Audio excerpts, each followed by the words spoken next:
नमस्ते दोस्तों, हम मुगल चित्रकला के बारे में बात करने जा रहे हैं। अब तक हम बाबर और हुमायूं के बारे में बात कर चुके हैं। अब हम बात कर रहे हैं अकबरकालीन चित्रकला और जहांगीरकालीन चित्रकला के विषय में।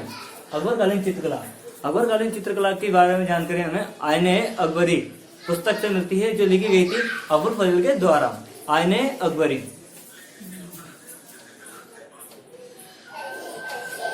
आईने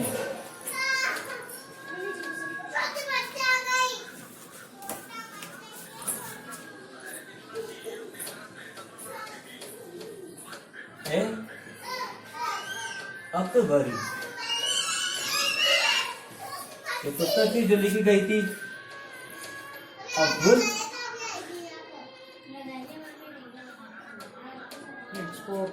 फजल के द्वारा। तीन चीजों साम्राज्य लिखी गई। हम आपको बता देते हैं कि जो अकबरकालीन चित्र थे या विषय थे, उनको 4 वर्गों में बांटा गया। पहला अभारतीय ग्रंथ, दूसरा भारतीय ग्रंथ, तीसरा ऐतिहासिक चित्र, चौथा व्यक्ति चित्र। अब भारतीय चित्र की बात की जाए तो भारतीय चित्र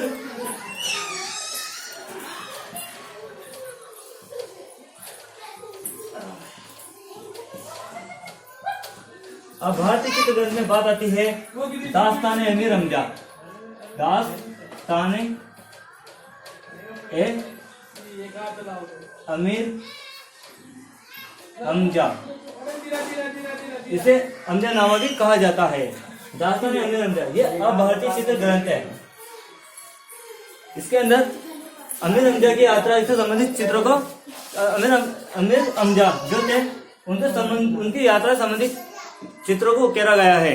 इसके बाद आती है भारतीय ग्रंथ। भारतीय ग्रंथ संबंधित चित्र,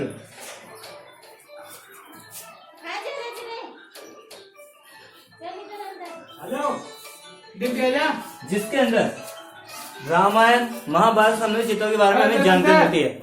महाभारत को यहाँ पर रजमनामा कहा जाता है।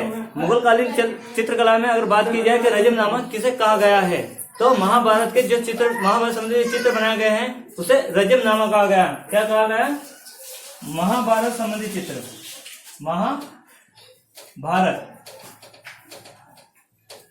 इससे संबंधित चित्र थे, उन्हें कहा गया रजमनामा। ये भारतीय ग्रंथों के साथ संबंधित चित्र हैं, जिसमें महाभारत संबंधित चित्र हैं, जिसे महाभारत को कहा जाता है रजमनामा। इसके अलावा भारतीय ग्रंथों में रामायण से संबंधित चित्र, रामायण से संबंधित चित्र पाए गए हैं। अय्यर दनिश, अनवर सुहेली से संबंधित चित्र पाए गए हैं। अनवर सुहेली पंचतंत्र का अनुवाद है। अनवर सुहेली किसका अनुवाद है? पंचतंत्र का अनुवाद है। ये भारतीय ग्रंथों के अंदर आते हैं। इसके साथ आते हैं ऐतिहासिक ग्रंथ। ऐतिहासिक ग्रंथ की अगर बात की जाए तो ऐतिहासिक ग्रंथ में उन चित्रों के बारे में बात की जाती है जो इतिहास से संबंधित है, अर्थात बाबरनामा, जहांगीरनामा, अकबरनामा, शाहनामा, तूतीनामा या नामा आदि से संबंधित चित्रों के बारे में जानकारी मिलती है। दीवाने हाफिज साहब की एक शायरी की बुक है, जिसके अंदर बहुत सी शायरी बताई गई है। यह एक जादुई शायरी की बुक मानी जाती है। इनसे संबंधित चित्र हमें यहाँ मिल जाते हैं ऐतिहासिक ग्रंथ के अंदर। इसके बाद आते हैं व्यक्ति चित्र। अगर आप मुगल काल की बात करते हैं तो मुगल काल में मुगल काल के बारे में हम जानते हैं कि एक दरबारी कला थी और दरबार से संबंधित ज्यादातर चित्र पाए गए हैं। तो इसमें हमें ये भी पता है कि मुगल काल में व्यक्ति चित्रण की भरमार थी। यहाँ पे राज दरबार के जो सदस्य थे उनसे संबंधित अकबर, जहांगीर, हुमायूं, शाहजहां इनसे संबंधित चित्र या सूफी संतों के चित्र पाए जाते हैं। इस प्रकार अकबर के समय पाए गए चित्रों में जो ग्रंथ थे उनको 4 भागों में बांटा गया। पहला था अभारतीय ग्रंथ, दूसरा था भारतीय ग्रंथ, तीसरा था ऐतिहासिक ग्रंथ, चौथा व्यक्ति चित्र। इन्हें 4 वर्गों में बांटा गया। और इसके बारे में मैंने आपको जानकारी दे दी है कि भारतीय ग्रंथों में चित्र आता है दास्तान-ए अमीर हमजा। इसके अलावा भारतीय ग्रंथों में बात की जाती है तो महाभारत जिसे रजमनामा कहा गया, रामायण और अनवर सुहेली जो है पंचतंत्र अनुवाद था।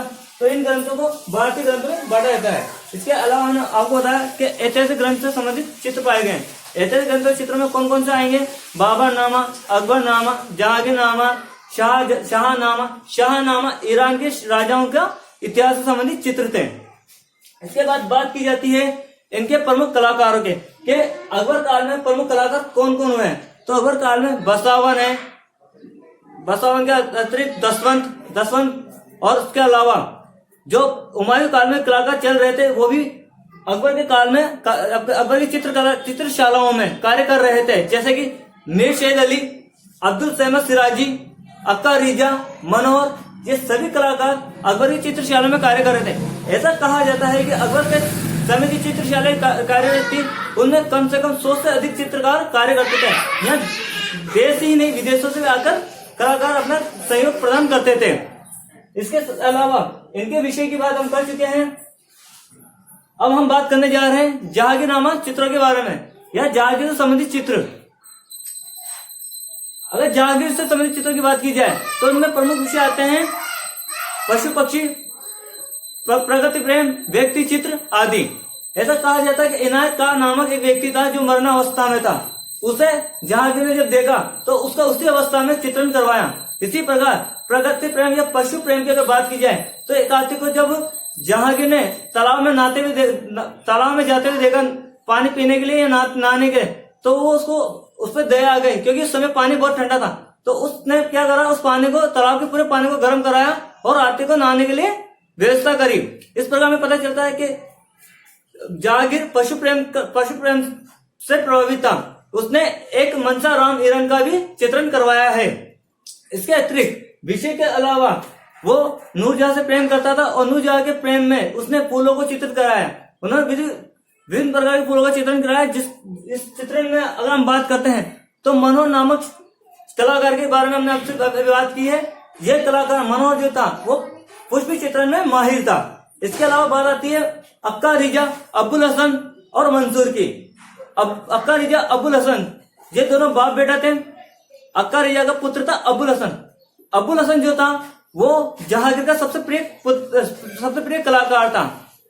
अब्बुल हसन ने जहांगीर नामा के लिए एक चित्र बनाया था जिसका नाम है जहांगीर का सिंहासन रोहन। क्या नाम है? जहांगीर का सिंहासन रोहन। यह चित्र अब्बुल हसन ने जहांगीर नामा के पृष्ठ चित्र के रूप में बनाया था। इसके अतिरिक्त एक चित्र का नाम और आता है चिनार वृक्ष में गिलहरिया। कभी भी अगर आपसे पूछा जाए कि चिनार वृक्ष में गिलहरिया ये किसका चित्र है तो आप बता सकते हैं कि अब्बुल हसन और मंसूर ने मिलकर इस चित्र की रचना की है, इस चित्र को चित्रित किया है। इसके अलावा एक चित्र आता है जिसका नाम है जहांगीर के हाथ में मैडोना का चित्र। जहांगीर के हाथ में मैडोना का चित्र, यह चित्र भी अब्बुल हसन के द्वारा बनाया गया। इसमें जहांगीर को विश्व विजेता के रूप में दर्शाया गया है और ईरान की शाह को उसके सामने एक बेड़ के समान दिखाया गया है। विश्व विजेता के रूप में इन्हें एक ग्लोब पे दिखाया गया है। इसके अलावा बात करते हैं जहांगीर का एक मुल्ला को उपाख्यान देते हुए। जहांगीर एक मुल्ला को उपाख्यान देते हुए यानी कि एक पुस्तक दे रहा है जहांगीर एक मुल्ला को।